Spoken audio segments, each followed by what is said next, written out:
So it is June 18th, 2024, and here I am back at the hospital.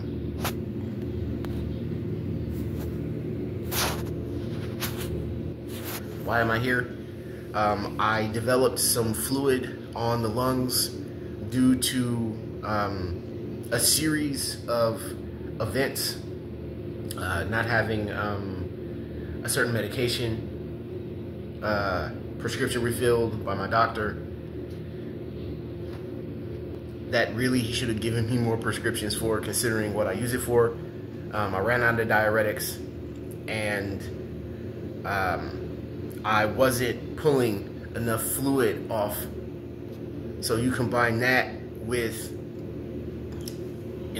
lack of diuretics, which help you urinate. That's what diuretics do, to help you keep the fluids down inside your body when you have kidney disease.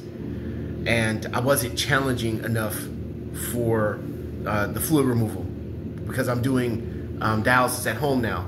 I should have been challenging more, but I run into an issue when I do that because, it makes my blood pressure drop at the end. Luckily,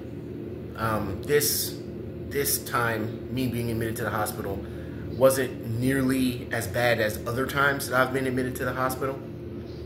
So how did I know that there was fluid in my lungs? Well, I've experienced this before, especially when I initially got sick with kidney disease. And for me, fluid in my lungs, there's a sound you can hear, a gurgling sound that I hear when I'm laying flat, like when I'm trying to sleep. There's blood in my mucus that I spit up. My chest gets tight and it becomes very challenging for me to breathe, to take a full breath in. And as a result of all this, exhaustion sets in, and then eventually you just gradually wear down over time. So after, I think maybe a week of experiencing this, I finally decided to just go to the ER. So I bet you're thinking, well, why didn't you go to the hospital sooner if you knew that there was fluid on your lungs? Well, as I've stated, I've had this happen before, and I just did the dialysis, I did my treatment, didn't skip because I don't do that, and it usually just goes away on its own. But this time, it didn't do that. It stayed, and it persisted. And I was starting to get concerned because I didn't want to run the risk with the chest tightness. I didn't want to run the risk of getting like a stroke or a heart attack. Oh, I live in Sacramento, and the only hospitals that are available to me out there are Sutter and Kaiser. And I'm not a big fan of either of those medical facilities, so I drove an hour away to go to North Bay. I've been here before. Many of the staff members know me by name.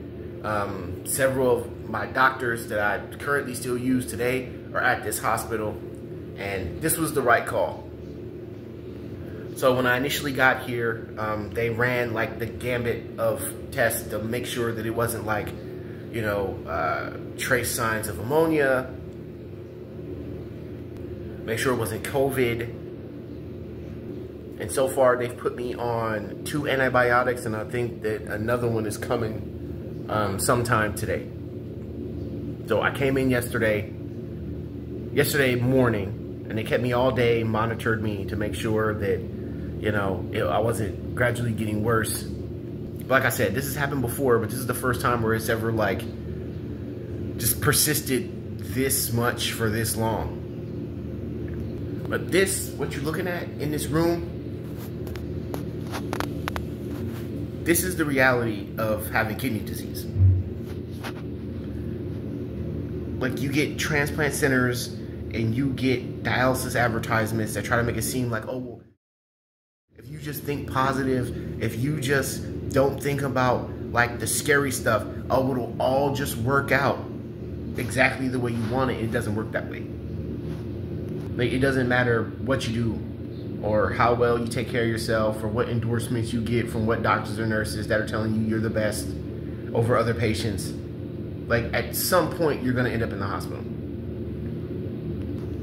Because that is the nature of kidney disease. That's the nature of dialysis. It's not designed to Dialysis is not designed to make you feel great. It's designed to keep you alive, and that's it. And I've said this in other videos in the past. And when you're one of these super ultra positive people, and then like something terrible happens, you know, sometimes they have a hard time dealing with that reality.